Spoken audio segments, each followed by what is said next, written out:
30 دقيقة نستعرض من خلالها أهم الأحداث والمستجدات على الساحة المصرية، نرصد ونحلل الخبر ونقف عند رأي المواطن في تحليله لهذا الخبر.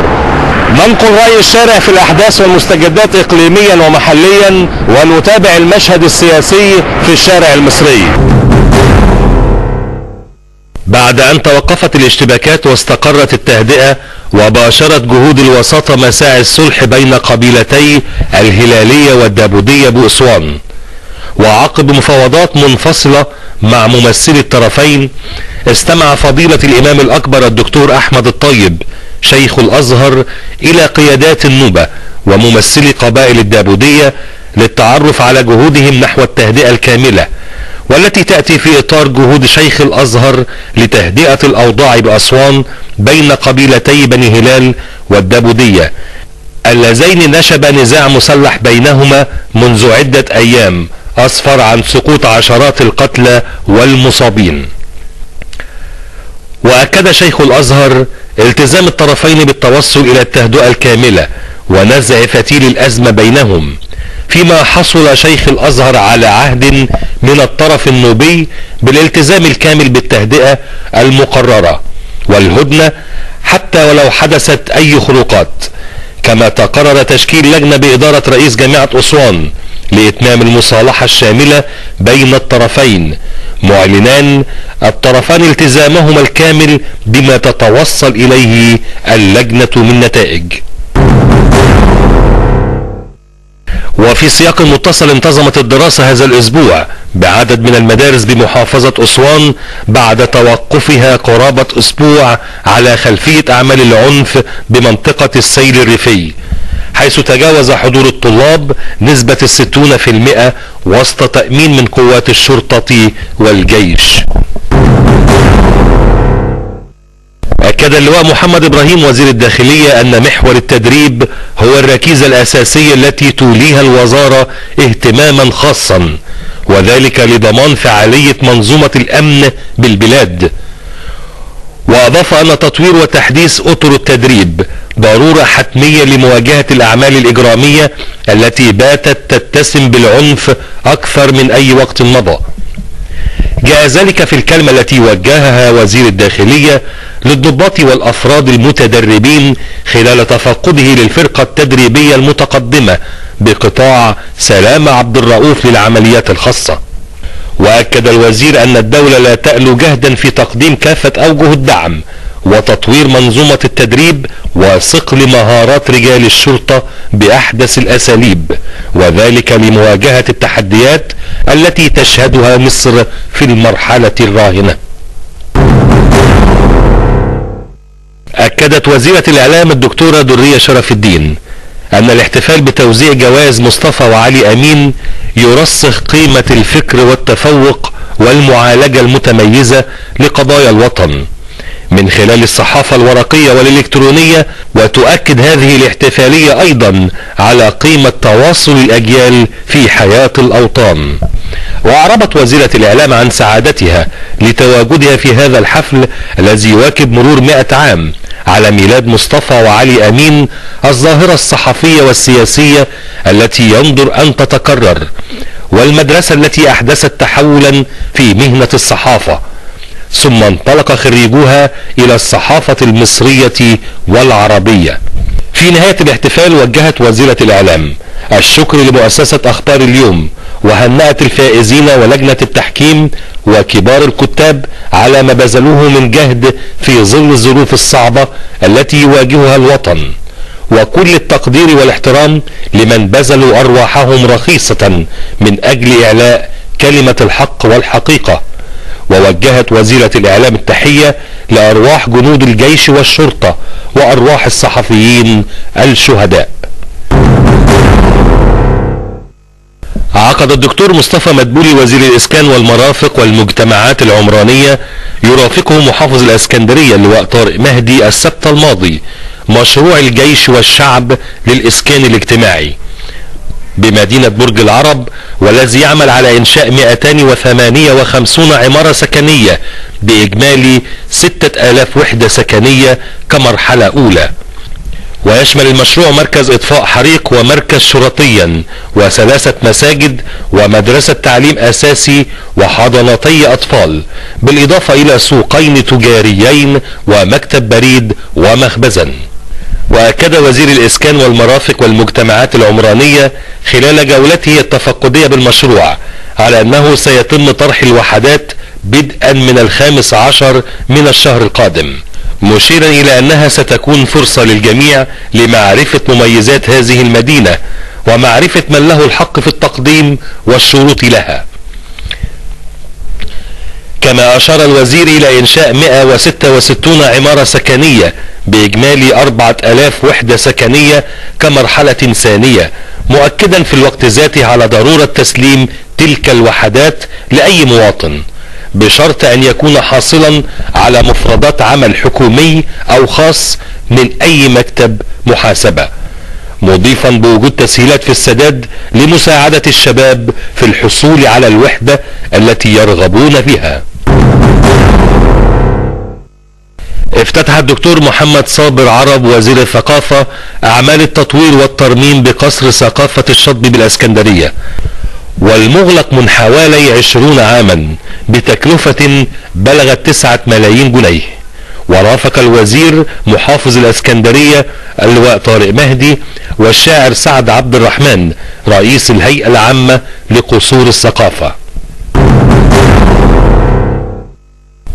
ومن ناحية اخرى اجتمع الدكتور محمد صابر عرب وزير الثقافة مع بعض رجال الاعمال بالاسكندرية بحضور محافظ الاسكندرية من اجل وضع الخطط التنفيذية للنهوض بالافكار الثقافية والعمل على تطويرها والوصول الى مرحلة متقدمة وافتتاح الكثير من القصور الثقافية وتكريم كافة الرموز بالمحافظة. من جانبه قال اللواء طارق مهدي محافظ الاسكندرية ان هناك جهودا تبذل من اجل النهوض بجميع المجالات الثقافية والسياسية والاجتماعية وتلبية كافة المطالب التي يحتاجها المواطن السكندري، موضحا ان مصر لن تنهض الا بمساعدة ابنائها وعزيمة شعبها الباسل، مؤكدا ان تلك المرحلة ستشهد تطورا ملحوظا في الشارع السكندري.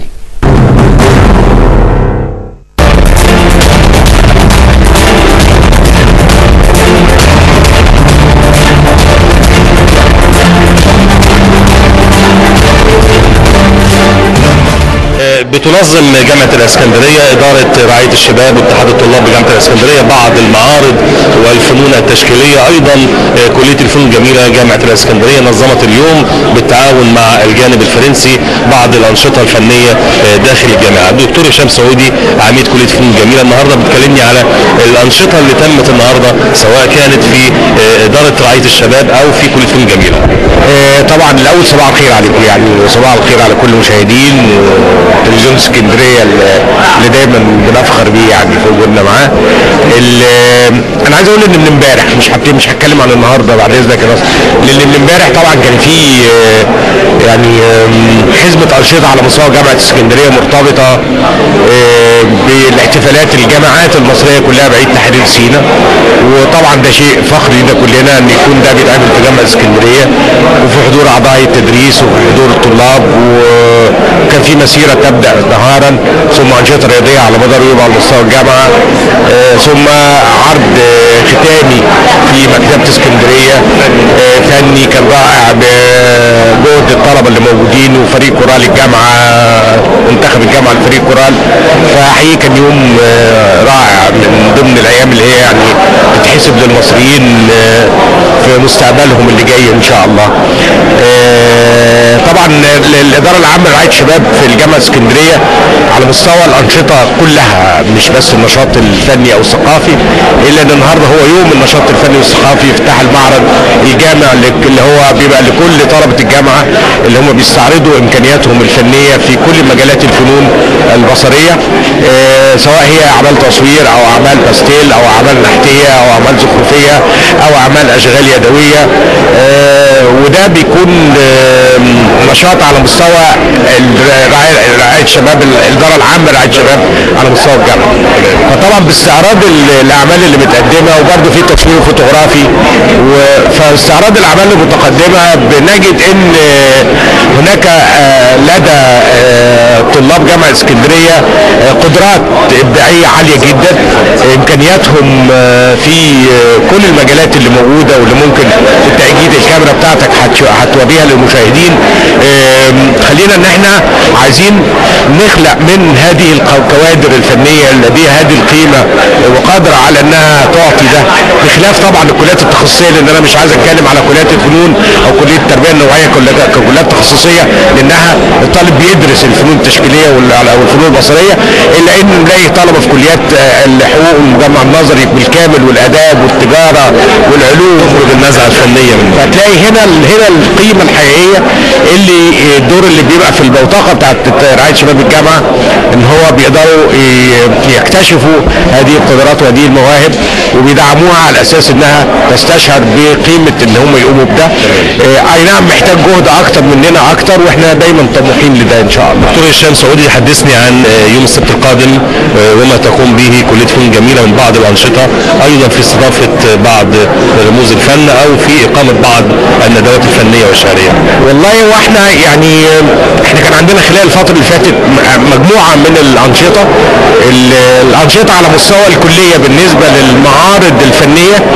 احنا طبعا بنبتدي بمعارض اجيال دي سنويا بتتعمل على اساس انها معارض اجيال للفنانين، كل جيل بناخد فتره زمنيه 10 سنين، مش الفنانين خريجي الكليه كمان، ده الكليه يعني المهم ان هو يكون من خريجي الكليه في احد المجالات ومستمر في نشاطه الفني على مستوى التخصص.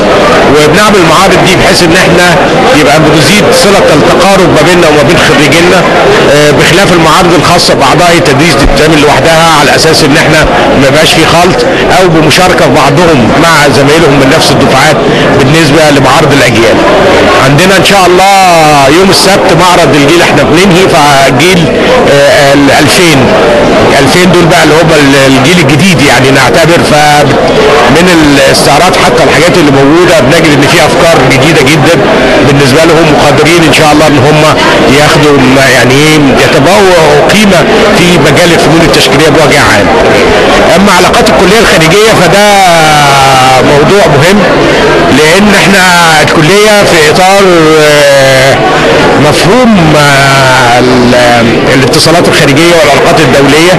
احنا عندنا كذا اتفاقيه دوليه، منهم اتفاقيه مع كليه اكس ان بروفانس دي في فرنسا، ومن خلال الاتفاقيه هم دلوقتي موجودين في اسكندريه، في منهم ستاف وفي طلبه من عندنا بيشاركوا في ورش عمل في المالتي ميديا ارت اللي هو الافلام الفنيه ما بين الكليه، واحنا عاملين تنسيق مع مركز الحريه للابداع، وهم هيقعدوا الفتره لحد يوم 19 هيعرضوا المنتج النهائي بتاع ولادنا والطلبه الفرنسويين ده ان شاء الله يوم السبت يوم 19 الساعه 7:30 في الكليه هيبقى العرض.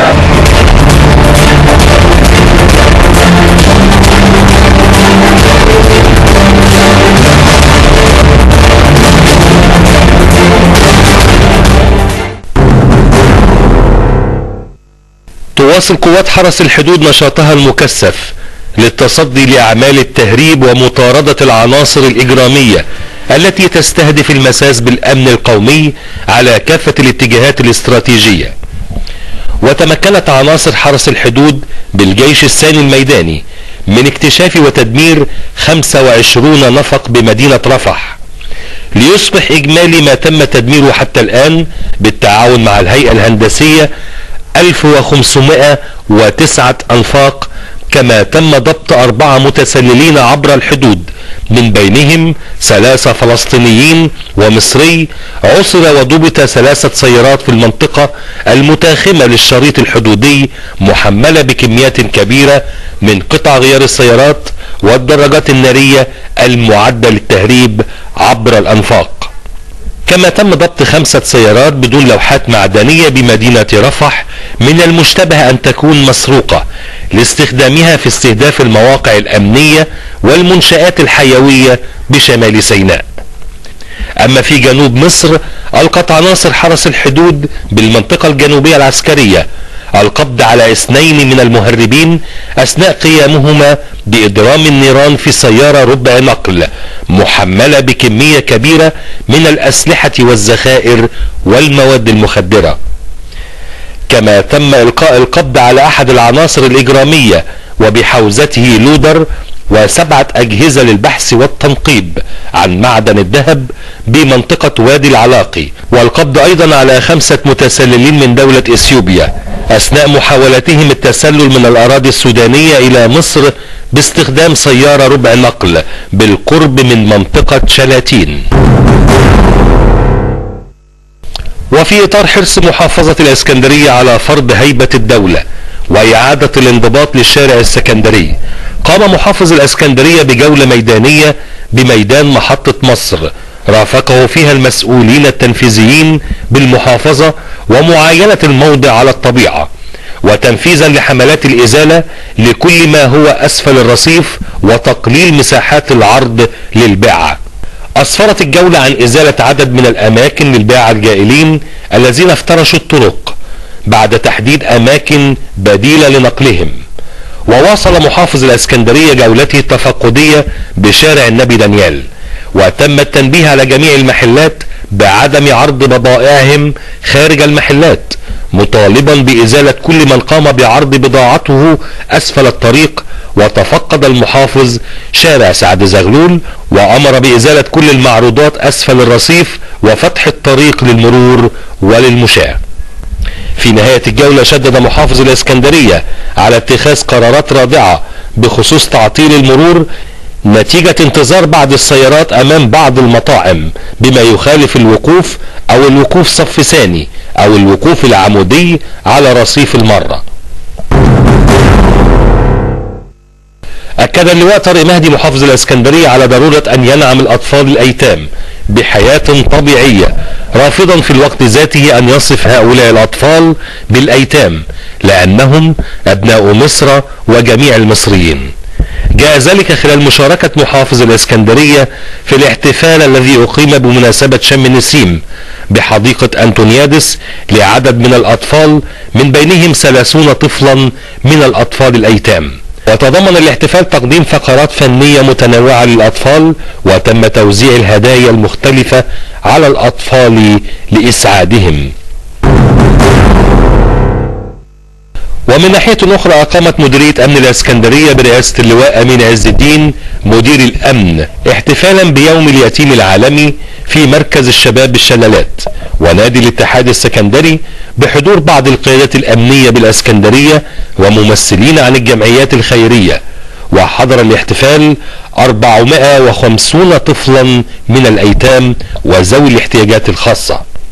تم تقديم الهدايا للأطفال بالإضافة إلى تنظيم مجموعة من الفقرات الترفيهية والتي تأتي في إطار حرص وزارة الداخلية على دعم الرعاية الاجتماعية والإنسانية للأطفال.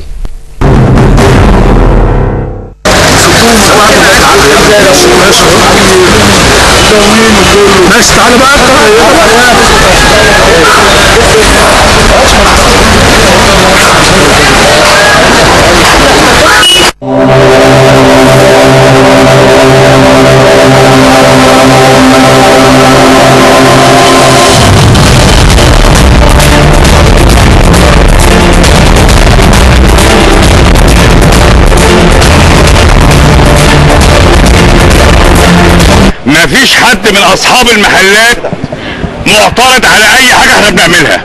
الناس دي انا بعاشرها اكتر من 4 سنين.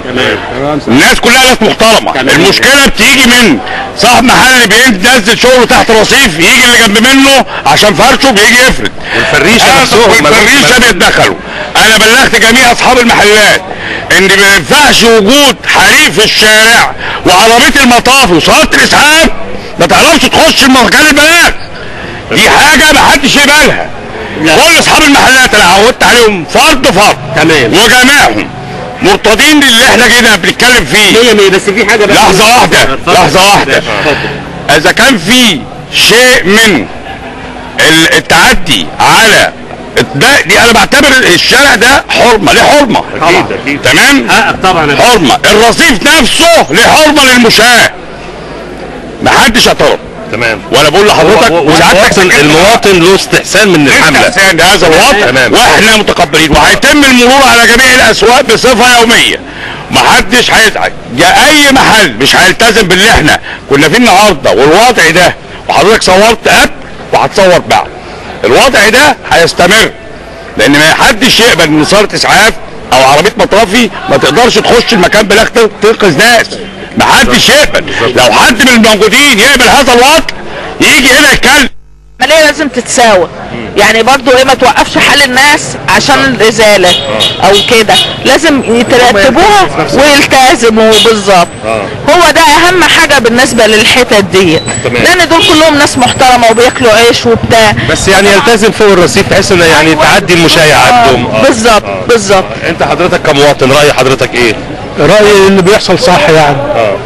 لان مفيش مكان بنعدي منه، وبعدين الشوارع سايبينها نشوف القذاره دي. نلتزم ان احنا ما ننزلش من الرصيف، بس احنا الناس اللي واقفه في الرصيف دي واقفه غصب عنها عشان هي بتاكل عيش. يبقى يدينا متر بس مش اكتر. متر من تحت الرصيف؟ من تحت الرصيف متر من هنا ومتر من هنا. الشارع عرضه زي ما انت شايف كده 6-7 متر. تمام. كنا فوق الرصيف من سنتين. فوق الرصيف بس ما بتنزلوش تحت يعني؟ لا ايام المحافظ عادل لبيب كنا فوق وملتزمين فوق. مفيش حد بينزل تحت الرصيف؟ لا.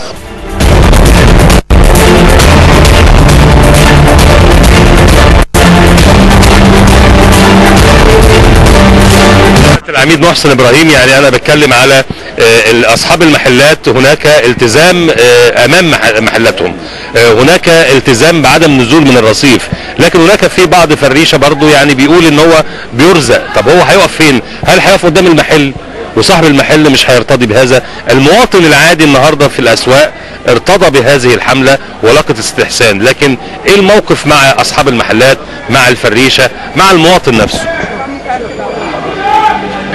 إدارة شرطة المرافق بتعاون أي فريش موجود وبيقدم طلب للحي، وبنعاونه في توفير مكان بديل، وده مش عيب ولا حرام، لكن هو للأسف مش هقول كلهم، بعض الفريشة عايز نفس المكان اللي هو متعايش فيه هو يلتزم بيه، مش عايز يغيره، وده شيء عفوا لا يقبله لا صاحب المحل يقبله ولا حتى الاحداث اللي بتحصل زي وقعة الحريق حد يتقبلها. تمام. اخيرا المتابعة مع هذه الحملات، هل هناك متابعة؟ بالظبط كده، يوميا في مرور على جميع الاسواق في اسكندرية. تمام.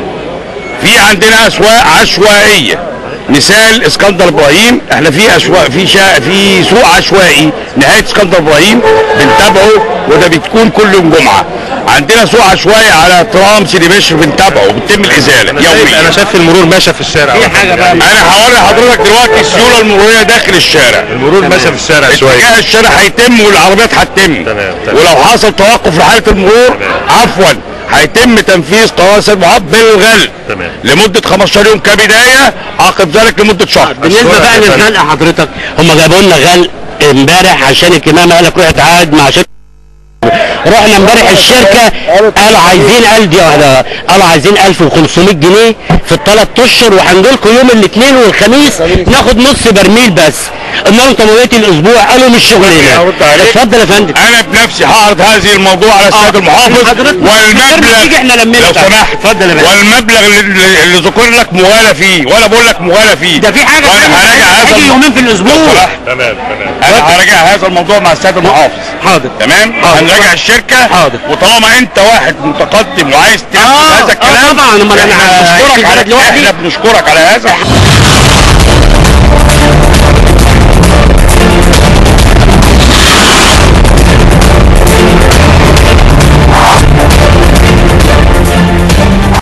تعميق الشعور بالامن لدى المواطن هو ما تسعى اليه بعض الادارات الشرطيه في محافظه الاسكندريه، واليوم قامت حمله من اداره شرطه المرافق بازاله بعض التعديات على شارع سوق شديه بمنطقه الابراهيميه. لقت هذه الحمله استحسان المواطن في محافظه الاسكندريه، وايضا بعض اصحاب المحلات الشرفاء الذين قاموا بنقل هذه البضاعه من على الشارع الى الارصفه. مصر في 30 دقيقة نتابعها وننظر إليها في احداث جديدة. نتعرف على الخبر في اسبوع جديد من خلال مصر في 30 دقيقة.